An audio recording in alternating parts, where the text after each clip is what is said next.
Welcome to Journeys with the No Schedule Man, exploring authentic stories of personal growth and lessons learned from people living true to themselves with creativity, passion, and purpose. For all past episodes, subscribe on iTunes or visit noscheduleman.com. And please connect, share, and contribute with a comment, rating, or review. And now, here's your host, the No Schedule Man, Kevin Bulmer.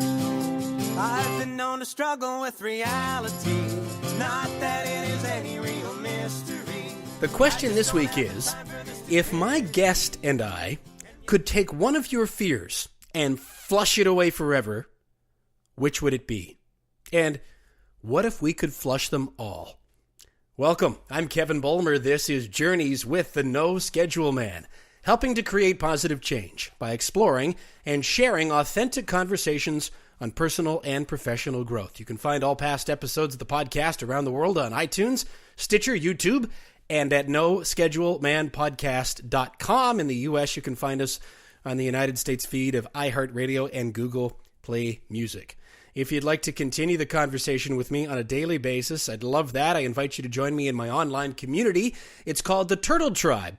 It's been described as a place of unrivaled empathetic support, encouragement, guidance, and mentorship to assist in achieving living life on your own terms among a group of like-minded, inspirational people who are also on a journey to live life to the fullest. If that sounds appealing to you, please visit theturtletribe.com and you'll learn everything you need to know. You're welcome whenever you'd like to join. Now, back to where we started. Flushing your fears. That's a huge part of what Beth Allen helps people do. And she's joining us today to share her story, which I just know you're going to love. Here's a little bit about Beth. She's the founder of HIP Chicks, HIP, H-I-P, Home Improvement Project Chicks, which is for real homeowners wanting real DIY, meaning do-it-yourself direction to save money, time, and stress. HIP Chicks is for women and men, people who are ready to be strong homeowners, and perhaps even more importantly, fearless people too, or at least people who acknowledge their fears, face it, and act anyway. One of Beth's central topics is flush the fear. And as an author and speaker, she actually brings a toilet up on stage to help give people a do-it-yourself guide and a picture of letting go of that nasty stuff in your life that has you stuck. Whether the hangups are about money, relationships, health, work, whatever it might be, the exercise helps to put it all in perspective, and Beth teaches some really personal DIY tools to help manage fear, anxiety, and negativity.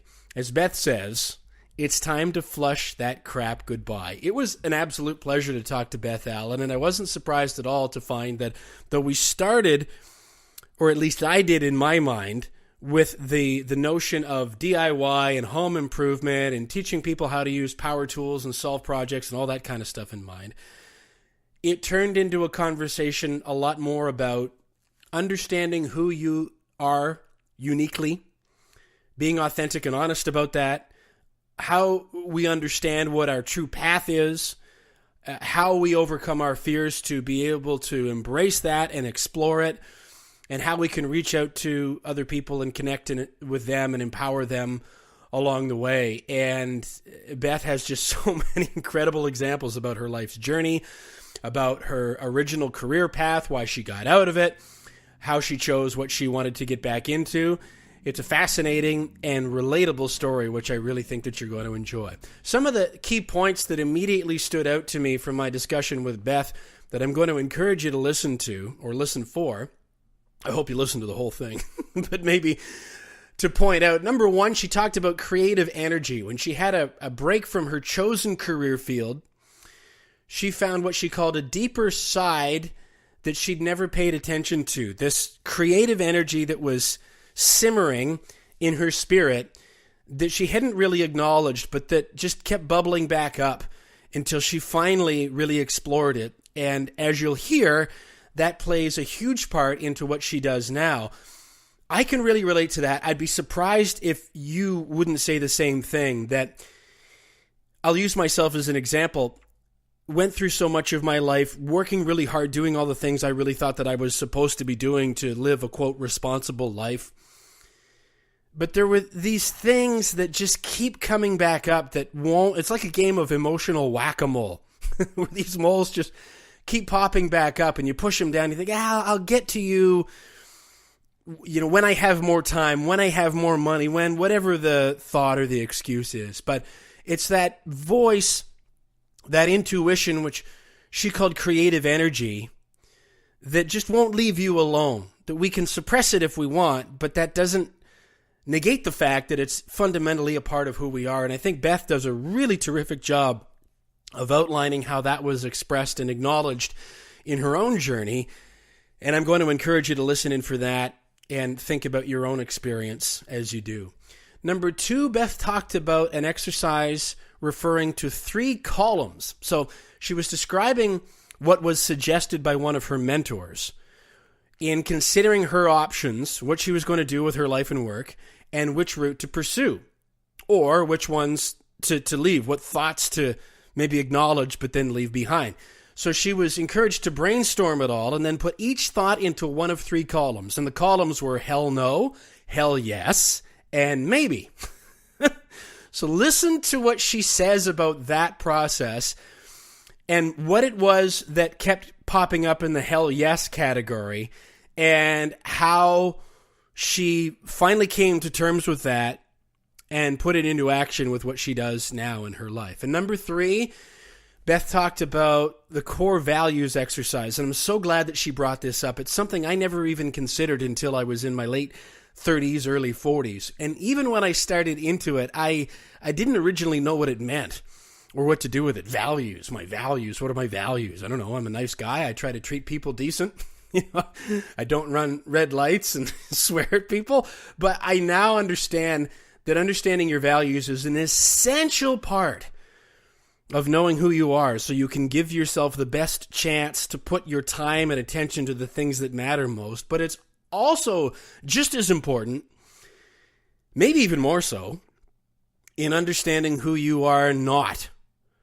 And that's essential so that you can let things go without regret, because you're going to have a lot of things come your way.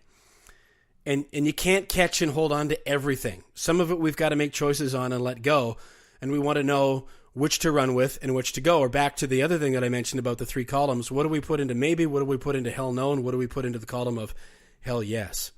So for Beth, it's responsibility, creativity, and authenticity, with a healthy dose of tenacity tossed in there as well. So think about this. What would this be for you? Listen for Beth's thoughts on the core values exercise and why it's so important. I think you're going to find it valuable. I also really wanted to mention her idea about what she called the worry box, where you can write down what you're worried or anxious about and then actually put it in a box, put that note in a box, so that the box can hold those worries rather than you carrying them around. Now, that sounds simple enough, almost too simple, but it's a powerful exercise. It's a really powerful thing to do, to acknowledge a worry or an anxiety as a thought.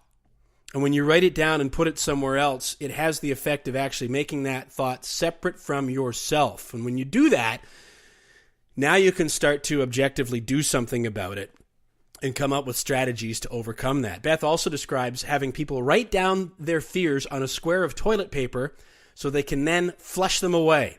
That's another great idea that you can do. But to get a better context on it, why not listen to Beth tell the story, all in her own words, about how she does that and how it helps other people. Here is Beth Allen, founder of Hip Chicks, on Journeys with the No Schedule Man.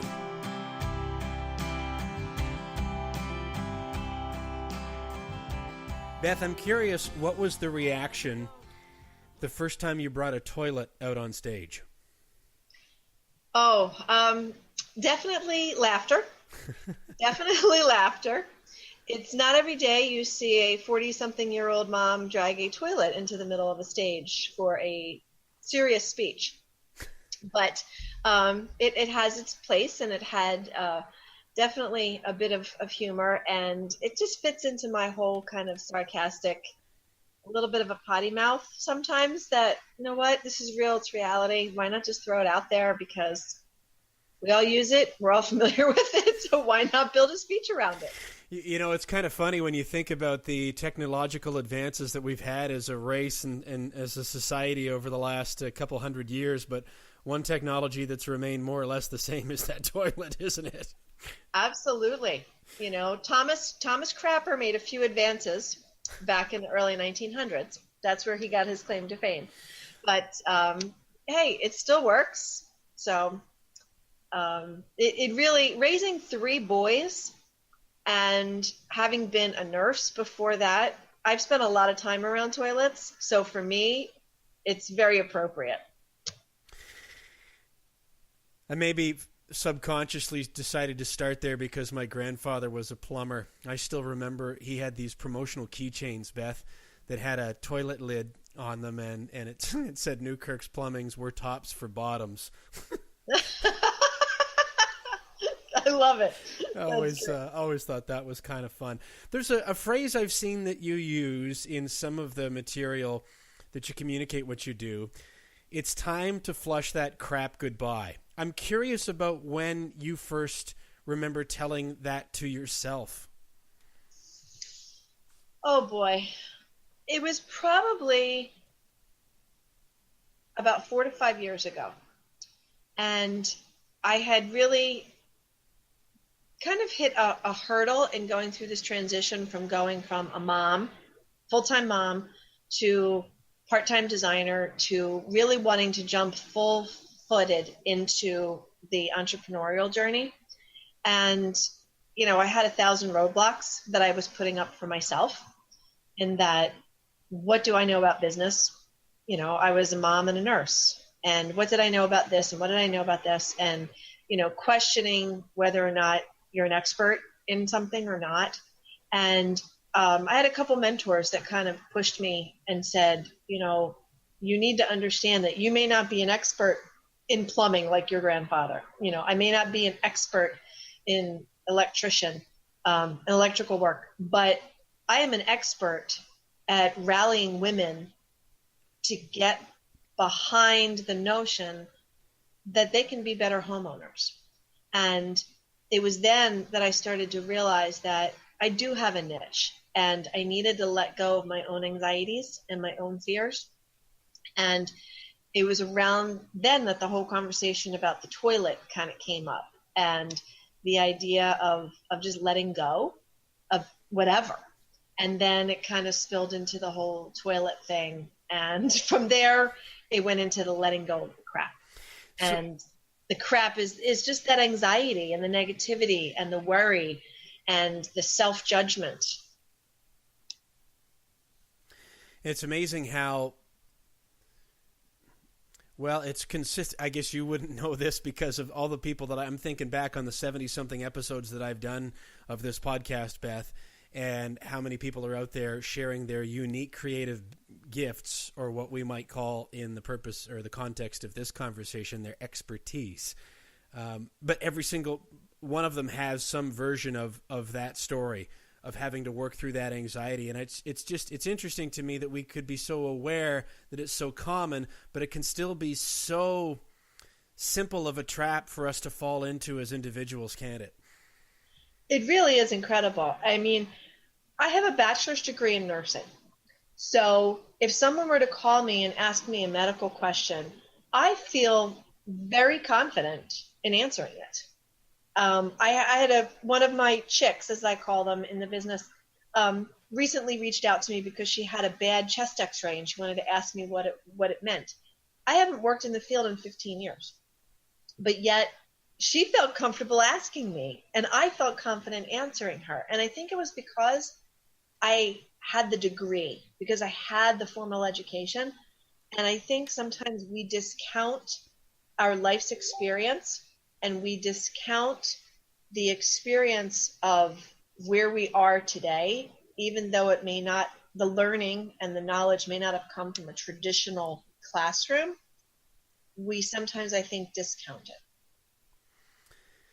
Let's go back a little bit further in the story to set up where we're going. You've mentioned nursing a couple of times. Can you give us give me sort of a bit of an overview of how you got into that to begin with, and maybe ultimately what drew you away from it? When I was 10 years old, I had a fractured skull and a concussion. I fell off my bike, riding my bike down the street with my girlfriend, fell, hit my head, and hours later was in ICU.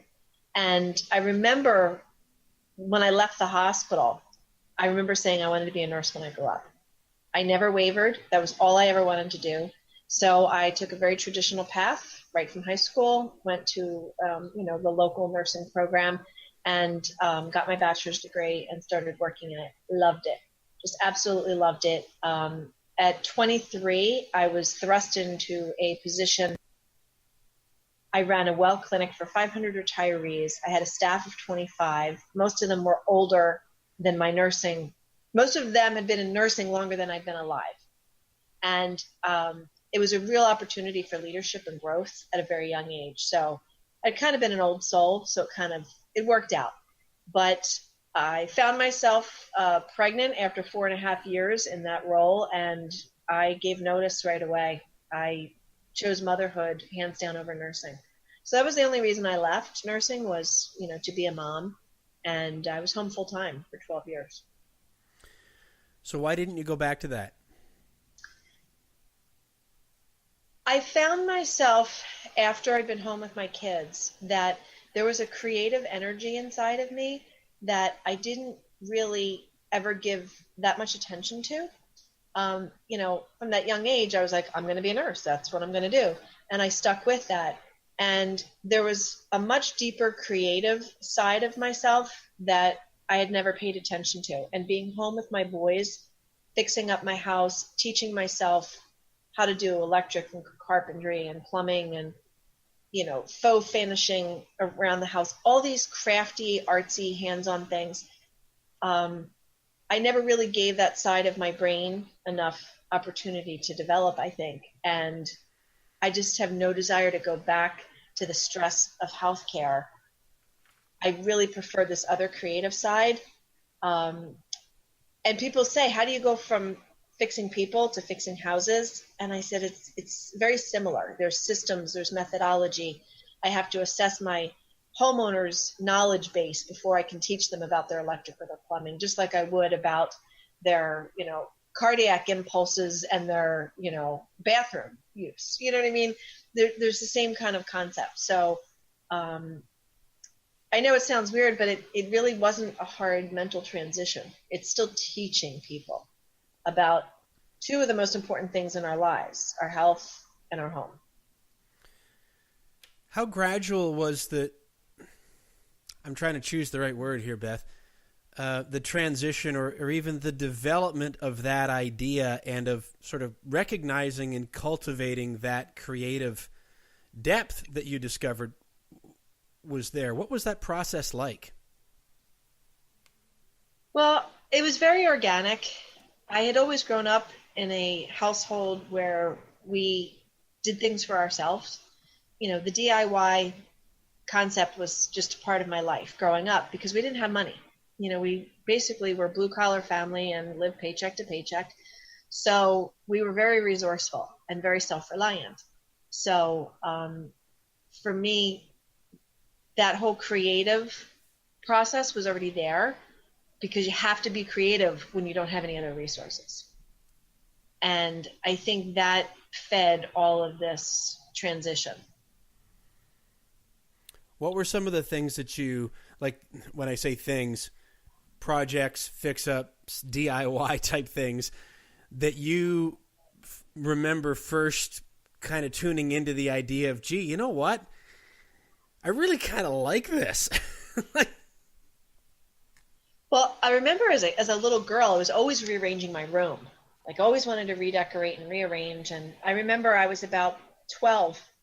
My dad came home from work one day and my mother and I had cut a hole in the wall in our family room that led to the staircase. And we ran a fan and hooked up the electric and installed a switch.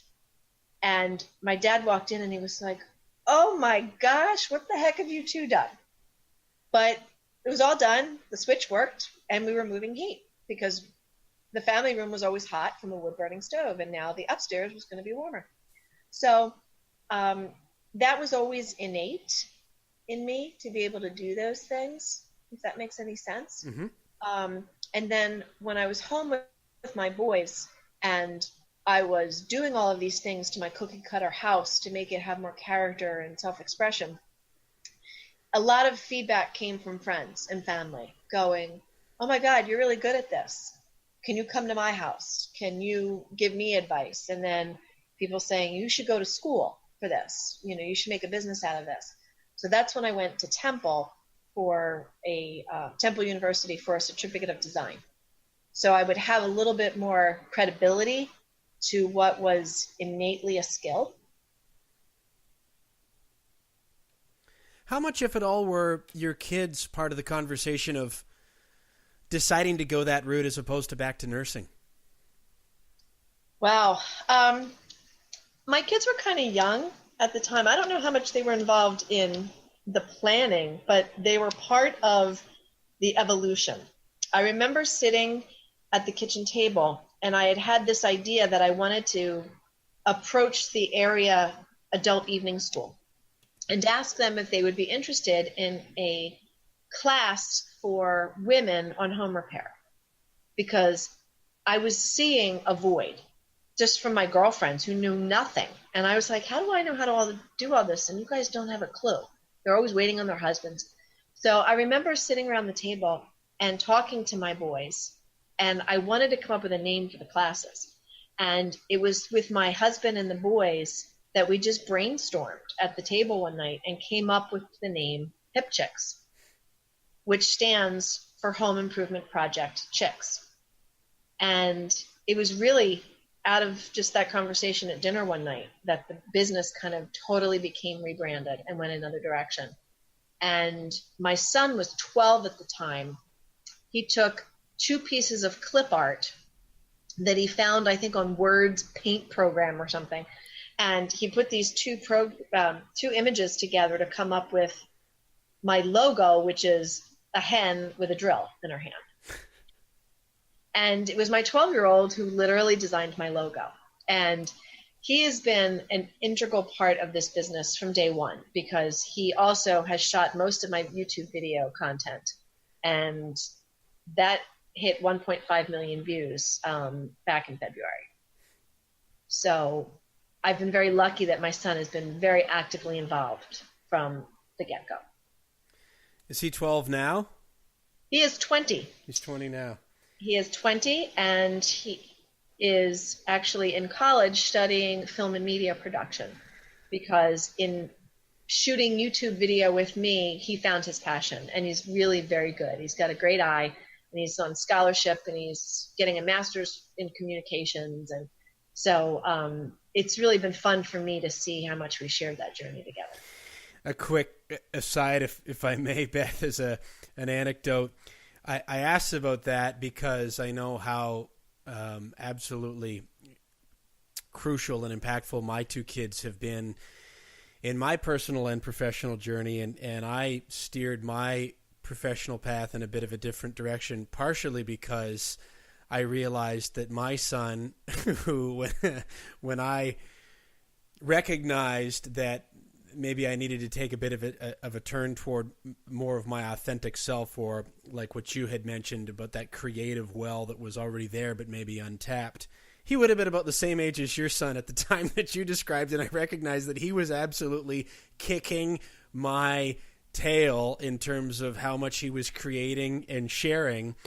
And I can't tell you how much has been developed because of him. He helps me with video editing. He does video editing for some of my my other friends in the speaking world. He's only now just turned 15, so who knows? Maybe I should. It's incredible, yeah. Isn't it funny? Just keep encouraging and fostering, his ability. My son does work for my peers in the community, my fellow entrepreneur friends, and he has his own little client base. He has his own business card, his own website, and my friends will call me and say, when is Matthew home on break? I need to shoot some video. Or they will Dropbox him video and he just edits and, cleans up content for them. And it's been great for me to see that we've had this shared passion.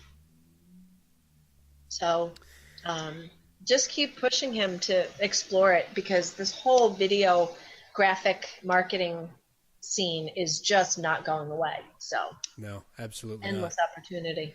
It's so neat that you have that tie, and it makes that creative well, I think, even deeper to explore. But I'm curious to go back to what you were mentioning at the outset of when I asked about when was the first time that you had to tell yourself it's time to flush that crap goodbye, and to get over that, some of that anxiety that you described about, am I an expert or am I not, or what am I, how am I going to get moving forward? What were you picturing that business, that entrepreneurial pursuit was going to look like maybe at that time, Beth, versus how it's evolved to kind of be today? Honestly, I don't think I had a clue back then. I honestly don't. And trust me, there's still some moments right now that I don't have a clue as to where this is going. And I think a lot of people don't understand the entrepreneurial journey, is that it's not, especially if you're working in a service type thing and you're not just opening a brick and mortar, you don't necessarily have always very clear path, because things just pop up all the time. Opportunities pop up and boom, you're kind of forced to take them, because I don't like to live with regret. And I'm all about, you know what, if something comes my way, unless it's a total deviation of where, my values and interests are, I want to pursue it a little bit. So I have done some speaking. I have done video for corporations. I've done so many different weird, quirky things all around my business. But when opportunities come, I just go. So it's kind of hard to see from where I thought it was going to be like then to where now. But I remember you asked about that pivotal moment when I realized that it was time to let go. And it happened because one of my mentors sat me down in a Starbucks one day, and she put a piece of paper in front of me. And I'll never forget Jamie for doing this. I'm so grateful. She had me write down on the paper 3 columns. One column was hell no, hell yes, and maybe. And she asked me to write down in each column things that I was doing in my business now, today, at that moment, and things that I would want to be doing in 5 years. So at the time, I was making window treatments for people if they asked me to. So I would be in my basement with rolls of fabric making draperies. I didn't love doing it, but people would pay me for it, and I did a decent job. But it didn't bring me joy, because I'm a people person, and sitting in my basement by myself was not the answer. So that went in the hell no column. And Jamie went through, all these different activities that I was doing and had me classify them in the hell yes, hell no, and maybe. Did I still want to be doing them in 5 years? And everything pointed at the time to the hell yes column was I wanted to be teaching people. And I guess I did follow through, because that's still the core of what I do now. How often do you find yourself going back to that as kind of a recalibration of how far you've come, where you are, and where you're looking to go? Probably every couple months. It comes up in a conversation like it is now, or I'll just find myself going, oh, I really don't want to be doing this. This is just not where I want to be spending my time. I had someone call me the other day from a referral, asked me if I could come and paint doors in their house. And I said, no. I said, it's not something I do. I had a young woman today that I went to who wanted to learn more about DIY. She had a hole in the wall. She didn't know how to spackle it. Well, I jumped at the chance because she wanted to learn from me. She didn't want me to just come in her house and do something. So it fulfilled me to have that opportunity to actually do a project, but to teach in the moment. So that's what I did this morning. Yeah, you've touched on a number of things that really resonate with some things that I think about. You used the word organic a little bit earlier, Beth, and And you also talked about how, the path isn't always clear, especially in that entrepreneurial journey. You also mentioned about the anxiety over expertise. I get really weary and tired of hearing this old choose your lane, know your niche, be an expert, go an inch wide and a mile deep, which isn't necessarily bad advice from a sales and marketing perspective, but from an authenticity perspective and just getting into the pool and starting to swim and allowing the path to show itself to you as you go. I think the reality, at least in my experience, is it's a little bit more murky than that, and it's at least in terms of just saying yes to opportunities as they come along. I guess where the boundaries need to be, and I don't know if boundaries is really the right word, but in knowing what are the things to say yes to and what are the things to let pass, that really is important to know. In other words, just moving forward. And I guess organic is probably the best way, or the best word that comes to mind that you've used. How accurate is that of an assessment of how you would assess your journey with this so far? I think that's pretty spot on.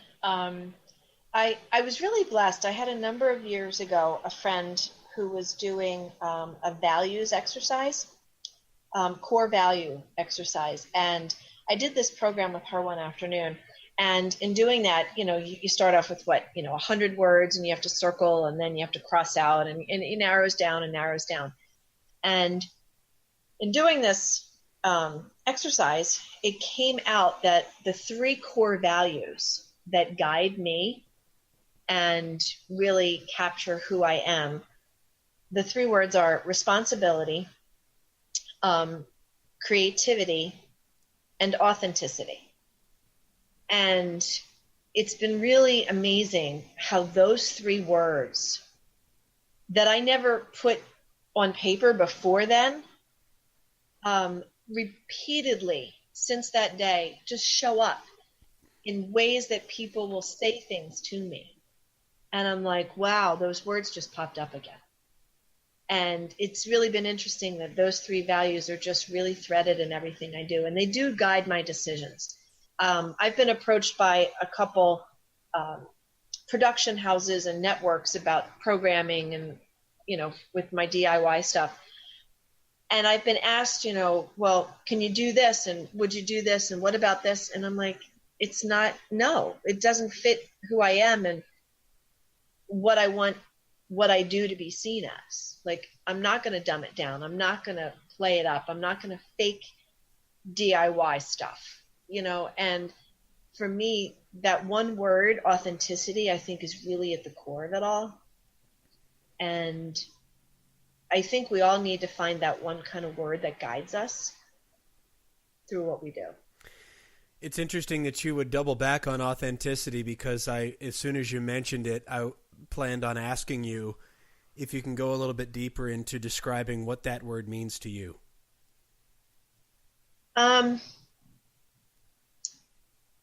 Wow. It's being real. It's being vulnerable and honest.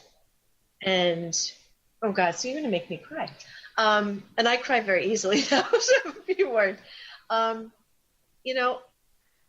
We've all had our own crap to deal with in life, and I know I've had my share. We've had some family stuff with my birth family, growing up. And I think I've learned to just be myself. And if somebody doesn't like who I am authentically, I'm not going to put on airs to impress people. I'm not into buying clothes and pocketbooks because people are impressed that I have that kind of stuff. I didn't grow up that way. I still don't think that way. And I am totally vulnerable and open with people. You get what you see is what you get. And I think that comes through pretty much in everything I do, from my personal relationships to business.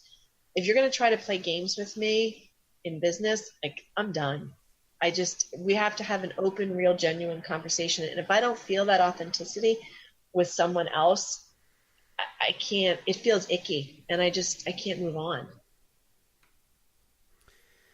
Yeah, it's amazing how when you start to peel those barriers away, those kind of invisible barriers, you can arrive at that really quickly, can't you, Beth? Where when you're not fooling yourself anymore and you're not trying to tell yourself something is what you know deep down it actually isn't.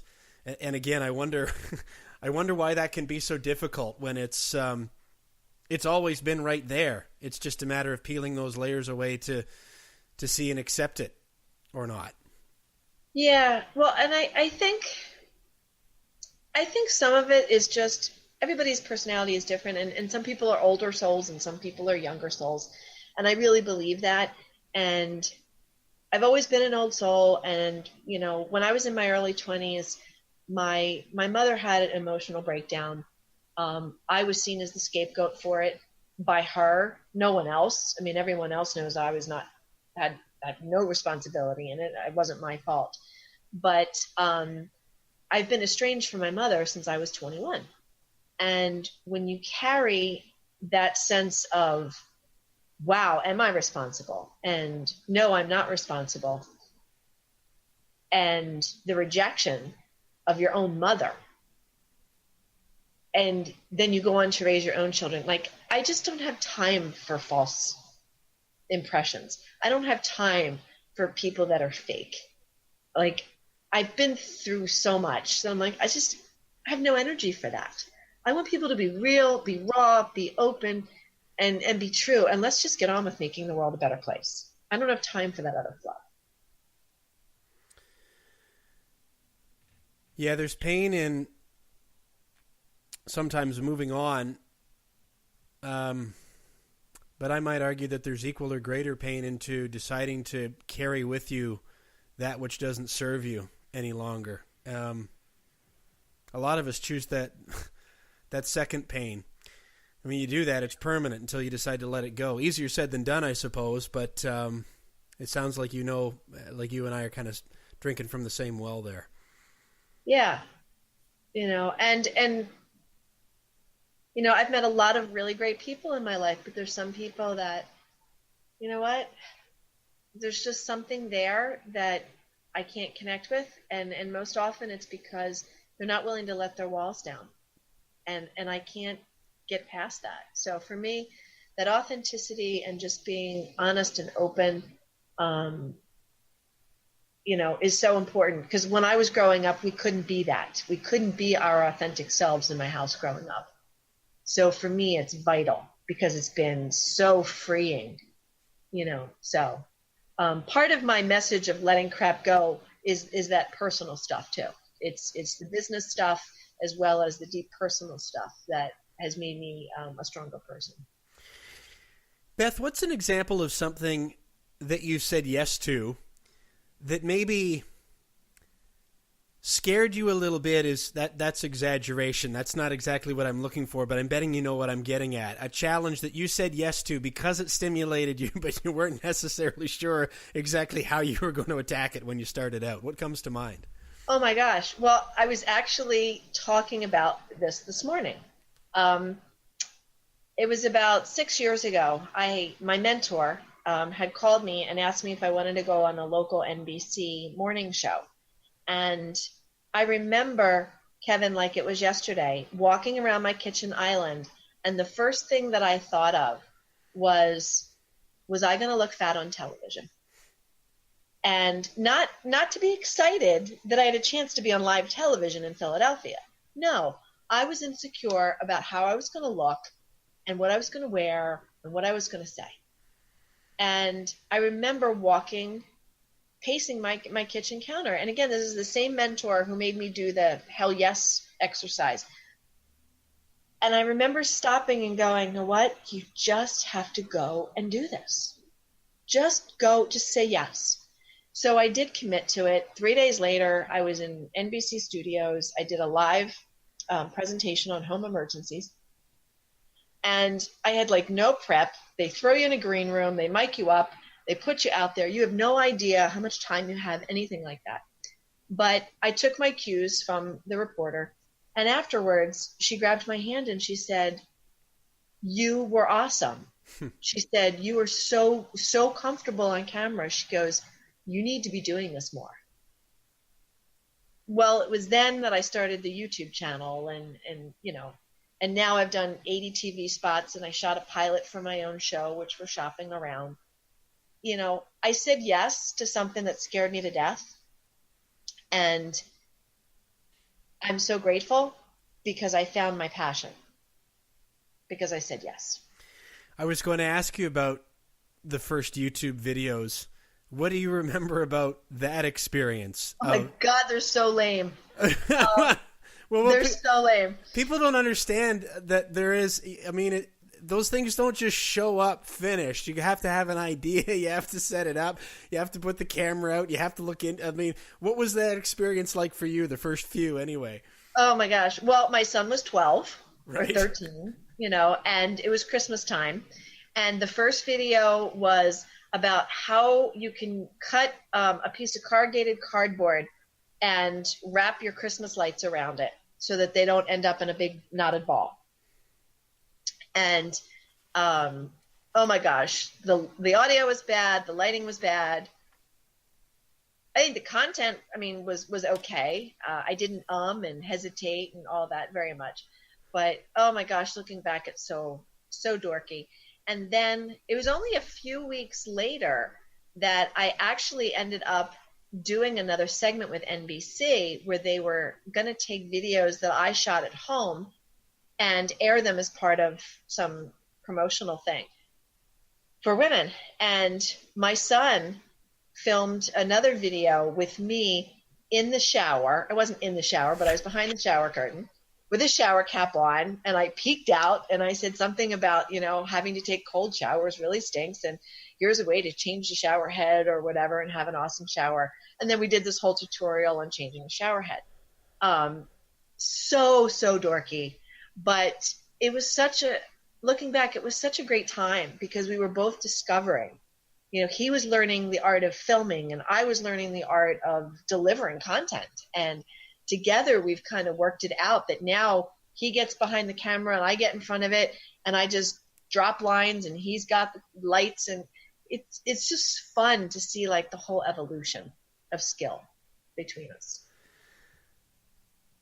How does it feel, even when I ask you now, just thinking back, Beth, about, I think you mentioned that you're up over 1 million views, something like that, with 1.5 million. So there's a whole body of work, all of these things that didn't exist, that you and your son and anybody else that had a hand in it created.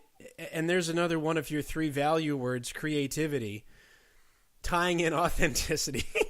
Let's get into the shower and put the cap on and just sort of do it. It might be dorky, but we're going to do it our way.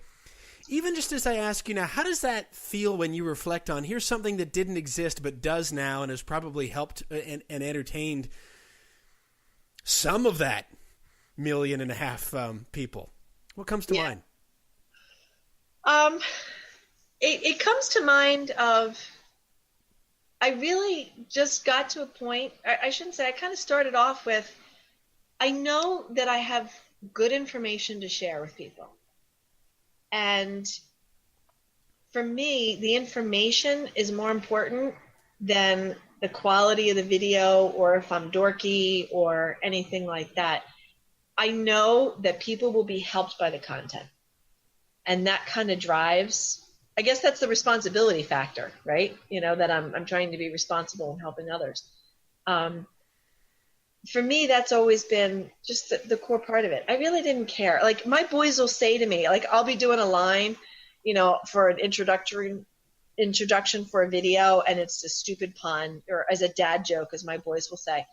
And they'll look at me and they're like, really, you're going to say that? I'm like, I don't care. I just, I think also when I turned 40, I'll be 47 in a few weeks, but when I turned 40, Kevin, I got to that point in life that I was like, I just don't give a crap anymore.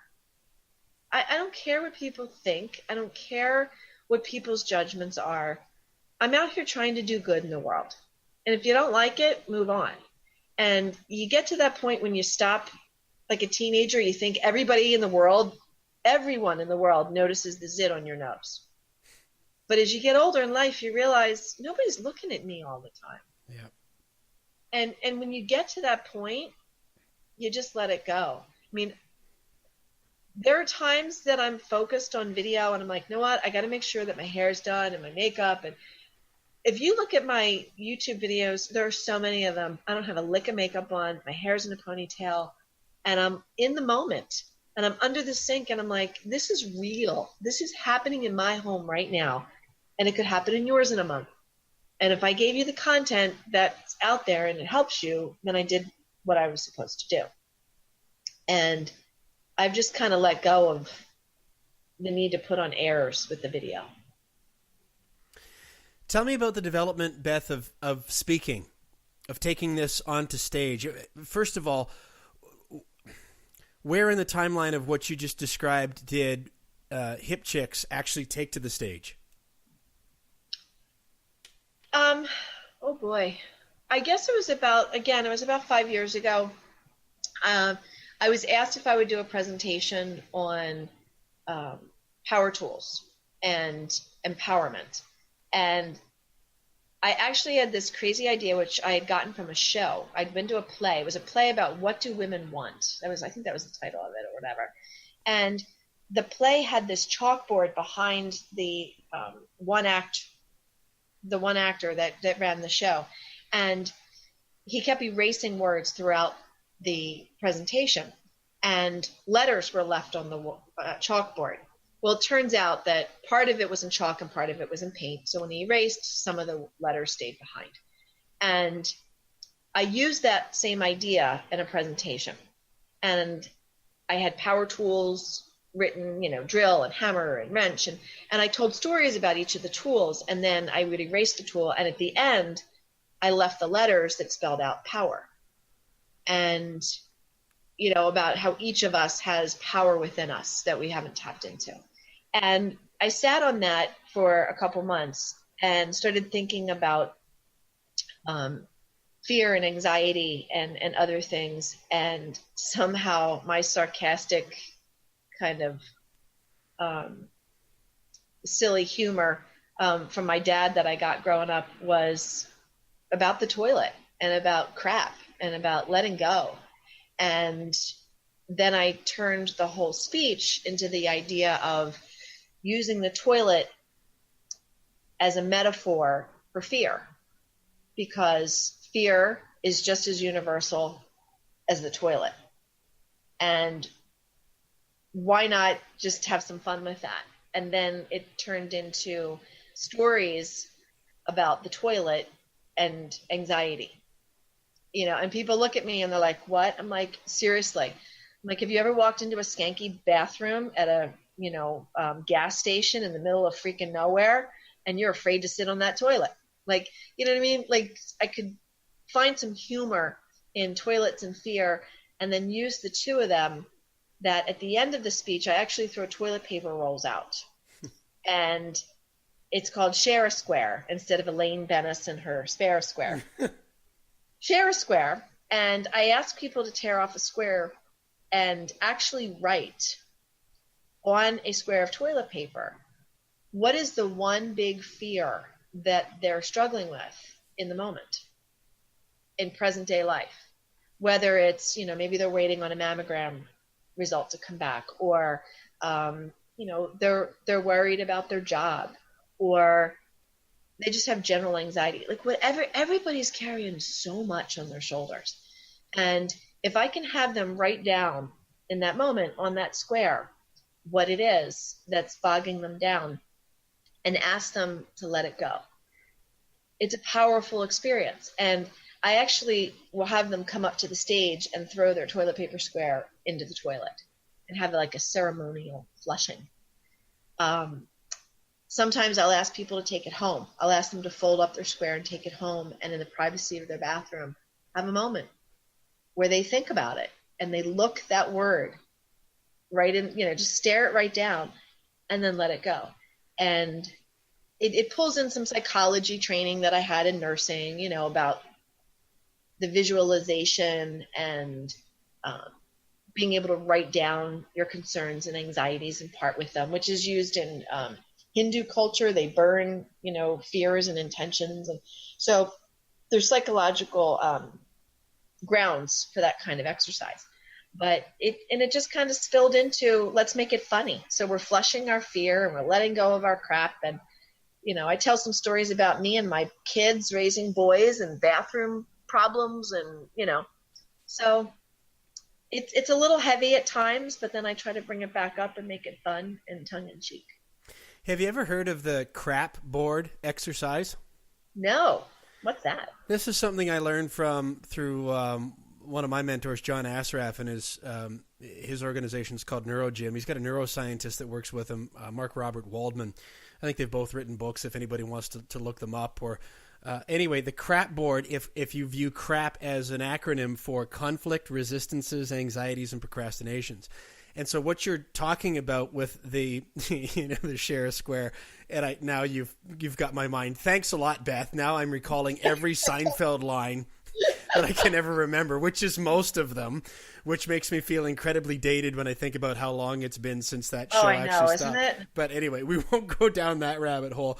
But you're essentially coaching people to do the same thing as with the crap board exercise. The basic idea of it is to take that fear or that anxiety, that worry thought, that limiting belief, whatever it might be, and actually write it down, because the very act of that helps you to feel more separate from it. So in other words, it's maybe your thought or your feeling, but you are not your thoughts and feelings. And when you get separate from it, just like what you described with writing it on the square of toilet paper, there's something really powerful about that, isn't it, Beth? Where you can... It's incredible. It separates you, where you can sort of look at it and go, okay, well, now I can come up with maybe a positive statement that negates what I've said about myself here, or what the fear is, or just start to work with it. And I think it's really powerful about flushing it down the toilet. The one phrase that Mark Robert Waldman has used that I actually have up on my wall in my bedroom, where it says, "This piece of crap is not real." But it's never occurred to me to actually flush it before. Yeah. Well, I remember one of my boys was in first grade and was having anxiety at school. And we took him to a therapist, and she had him create out of a shoebox a worry box, where if he was worried about something, he had to write it on a piece of paper and tuck it into the box, because then the box had his worries. He didn't. The box would hold them, so he could be free of them. And I remember, doing that with him, in first grade. And there is something just really powerful. And can I tell you, Kevin, I have sat down after presentations. I take the squares of toilet paper home.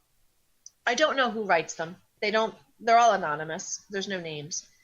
And I sit on the floor with the squares, and I have broken out in sobs, because some of the things that people have shared, I've spoken for 30 minutes before this point, and I've talked about expectations. I've talked about us allowing ourselves to be doormats. I've talked about us needing to communicate and connect more with people in our lives. I've talked about letting go of our own insecurities, turning off the negative self-talk, all of those things. The one comment that has still to this day just affected me so much was I knew it was a group of older women, because it was a church group. And the one lady had written on a square, her fear was dying unloved.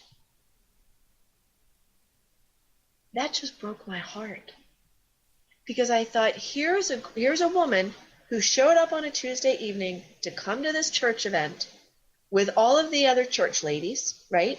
So she must belong in some sense of community with these ladies. She's a parishioner, obviously a woman of faith. But her fear is that she's going to die feeling unloved. I couldn't wrap my head around it. I still can't. I want to find her and hug her. I was just going to ask you, if you could be in front of her again, what might you say to her? Wow. I would remind her of the community around her. I would remind her that God is with her. I mean, I I'm a spiritual person. I'm not a religious person at all anymore, but I'm a spiritual person. But obviously, her faith drove her to be a part of that congregation. And I would I think, just hold her and just remind her that she is loved. You know, I can't imagine how you get to that point in life that you feel that empty.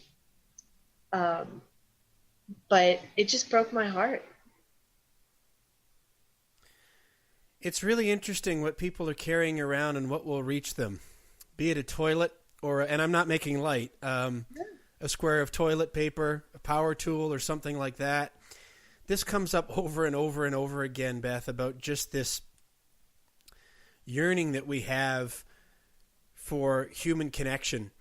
As you're telling this story, I'm thinking back to a speaking engagement that I had this past fall. I was in Ottawa, the capital city of Canada, and I was giving a talk on proactively responding to change, and I was at an accessibility conference. So here you had a bunch of experts talking to PowerPoint slides on accessible vehicles and home modifications, and then here comes Kevin with this talk.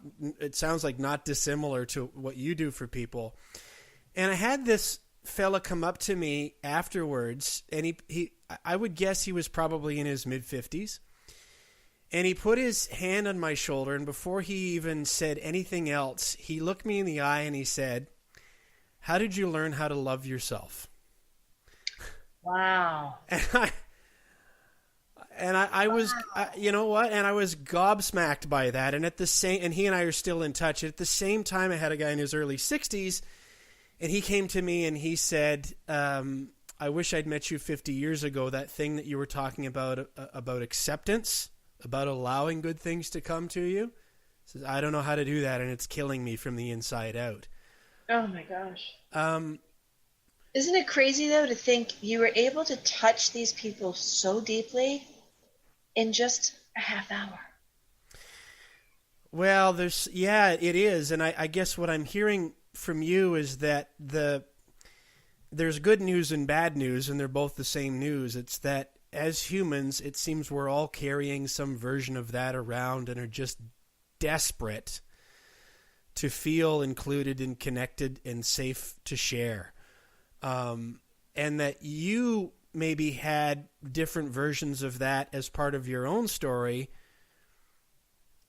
but somehow we're able to break through it. And it sounds like it was somewhere in and around your 40th birthday that you just accessed that creative well and had the courage to be, no, you know what? I'm not going to die unloved. I'm going to love myself. I'm going to love what I do. I'm going to jump in to the pool and start flapping my arms and trust I'll figure out how to swim before I drown. But if I drown, I drown. But at least I tried. And that sounds really simple to say, I think, Beth.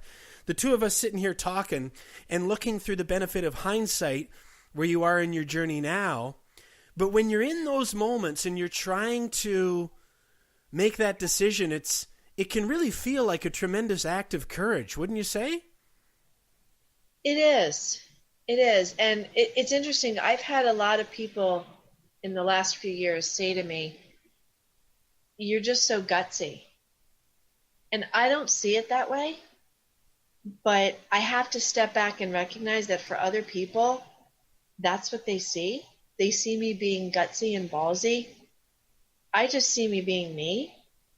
I think I just don't care anymore. Like, I don't, there's no point in it. I've been through enough other crap that I'm like, all right, so what? I'm going to send this to another TV executive. If they don't like me, oh, well, I'll look for the next one. Like, you just stop needing, and I think, and I've said this to a number of people, when you can deal with the rejection from your own parents, there isn't really much more rejection that's worse than that, to be honest with you. I've managed to pull through that and be sane and be a good mother and a great wife and do all these things. If I can get through that, this other stuff is cake. You know what I mean? And I think we all have to step back and realize the things that we have accomplished instead of focusing on the things we haven't. And I think that keeps us getting stuck, is we get stuck in the fears that we can't do and we can't be, and we just stop forgetting our accomplishments. And I say to women all the time in class, so many of the women in my classes are single, by choice. They're divorced, widowed. And I look at them and I'm like, you've been through all of these challenges of being alone. And you're going to tell me that you're afraid of the toilet? And they look at me and I'm like, I'm serious. It's an inanimate object that's bolted to the bathroom floor. Why are you afraid of it? And they giggle. But it's the truth. And I said, if you can give birth to a human, you can fix a toilet. That's well said and well observed. I'm reflecting on your words as you're saying them about how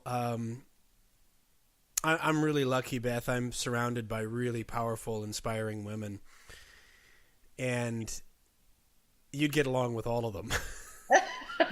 They're not afraid of toilets. We'll say it that way. But I'm wondering, before our time wraps up, how much of what you do actually does involve, the how-tos, as opposed to we're talking about kind of emotional intelligence and personal growth stuff, and that's the kind of thing that fires me up as well. But how much of what you do actually involves the, here's how to connect A to B and how to apply ABC to achieve X, Y, Z? It really varies so much on the women I'm dealing with. Some of the women I'm dealing with are innately kind of skilled. They just don't realize it until you push them. And I have some that I've worked with who are so insecure and terrified to try things. So it really depends in a given moment of who I'm working with. Like the girl I was working with today, she's actually a news reporter. And we met through an event we were both participating in. And, I went to her house and she doesn't know what she doesn't know. And there's a lot that she doesn't know. But as I'm telling her, she's like, got it. Awesome. She's taking notes. And then I have other women who are so insecure that I have to work more on the emotional, opening them up before I can even begin to give them the skills. You know what I'm saying? I like to say, what do I do? I build smart, capable, and confident women homeowners. And how do I do it? I give them the knowledge, the skill, and the guts. And what percentage of knowledge, skill, and guts they need, it all varies in the moment. So I can't let you go without mentioning this. And I blame you, Beth. We're new friends, but I'm throwing you under the bus here for having brought up Seinfeld. Fair square. Well, because of so much of what you've shared, if you take the episode where George does the opposite of all his natural instincts, that basically is, and I'm assuming you've seen that or and know what I'm talking about, do you? I don't know which specific episode. Oh, okay. Well, I've got to figure out exactly what the name of it is because it's come up before. But there's an episode where the George Costanza character decides that every one of his natural instincts has always been wrong. And so Jerry encourages him to do the opposite. And they're sitting at the coffee shop and say, well, if every one of your natural instincts has been wrong, then the opposite would have to be right. And so and then Elaine tells him that the woman over there at the counter at the coffee shop is looking at you, George. And he says, yeah, whatever. She goes, well, you should go and say something. And he says, Elaine, unemployed men who live with their parents don't go up and talk to strange women. And Jerry says, well, do the opposite. Do the opposite. So he walks up to her and he goes, hi, my name is George. I'm unemployed and I live with my parents. And she goes, I'm Virginia. Hi. The point is, though, that this programming for all of us runs so deep. And it comes back to that word that you mentioned, I guess, authenticity. And how so many of us have this idea that we acquired, or however it happens, of what we think we're supposed to be doing. And oftentimes what really feeds us well is sort of paradoxically the opposite of that. It sounds like that's been at least part of your experience as well. Yeah. I grew up in the Irish Catholic household, and, you were to be stoic. You didn't show anybody you were vulnerable. You did what was expected of you, all of these things. Well, I kind of started bucking the trend when I was, 20 something. I stood up to my mother when I needed to, because her mental health wasn't well, and I couldn't handle it if she wasn't going to handle making improvements or doing something. So I moved out on my own at 21, which was big issue in my house that I left. I ended up marrying a Jewish man, which was, whoa, what's that?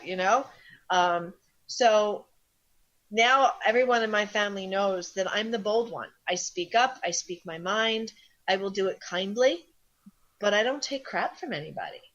And, it took time to kind of go from being the meek, mild, quiet child I was expected to finding my own voice. And I think that's why the authenticity thing is so important to me, that I am truly who I am, and I see the power of what I'm able to do to help other people because I truly am my authentic self now. Beth, thank you so much for sharing so openly with me today. It amazes me. I suppose that it shouldn't, because the trend seems to be clear that people that are really doing cool stuff seem to have a pretty clear idea of who they are, and they remain true to that, and let the chips fall where they will. And I hope they continue to fall in a fashion that is good for you, and I hope that you continue to have fun with it. And I'm hoping that our paths will cross somewhere out there on the trail, because I have a feeling we'd have a lot of fun sharing stories. But oh my gosh, yeah, absolutely! Thank you so much for this. this. Tell you more toilet tales than you would ever want to hear. So. Thanks so much for this, Beth. Thank you.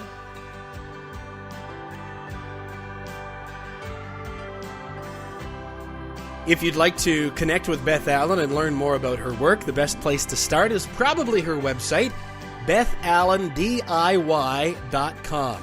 Allen is A-L-L-E-N, so BethAllenDIY.com. You can also find her on social media on Facebook, LinkedIn, Twitter, and YouTube. I will have links to all of those sites where you can connect with Beth on the blog post for this particular episode at noschedulemanpodcast.com. This is episode 75. If you like this episode, I'm pretty sure you're also going to really enjoy episode 72 with Pauline Duncan Thrasher. It's called Speaking Your Truth. Now, Beth talked about having to move on from the relationship with her own mother. Pauline has a similar story, but that played out in a much different fashion. So if that's something that really resonated with you about what Beth said, I encourage you to go and listen to episode 72 with Pauline for another perspective I think you'll find really valuable. Also, episode 69 with Sue Kerr. It's called Mastering Fear. So along the lines of flushing your fear, Sue has some terrific insights to share in episode 69. And episode 56 also came to mind with Susan Kovacs. It's called Letting Go of Limitations. And Susan is somebody who was always really interested in athletics, and she now teaches high-performing athletes. But early in her life, due to circumstances that I won't reveal because I don't want to spoil the episode for you, doctors told her two things. Number one, as a young woman, not to have any children in her future. And number two, not to exercise or explore athletics, at least at any kind of a higher competitive level. So basically the two things that she wanted most, she was told not to do. Well, guess how that story turned out. It's in episode 56 if you'd like to hear it. You can find that and all past episodes of this podcast around the world on iTunes, Stitcher, YouTube, and at noschedulemanpodcast.com. If you'd like to connect with me, I'd love that. Just look for No Schedule Man. That's my handle on Facebook, Instagram, YouTube, and Twitter. Or you can visit me at kevinbulmer.com. NoScheduleMan.com will take you to the same place, and you can jump on my email list there and learn more about my speaking, coaching, and other content. Again, just a reminder, if you'd like, you can be a part of my online mentorship and support community. We can have daily access to each other. It's a place of encouragement, empowerment, and creative collaboration. If you're on your own path of personal and professional growth, you can find out more about it at theturtletribe.com. I want to thank you again for spending this time with me and with Beth. If you found it helpful, please do subscribe and let a friend know about it. And I hope to have you here again for the next episode of Journeys with the No Schedule Man. Just a little deja vu.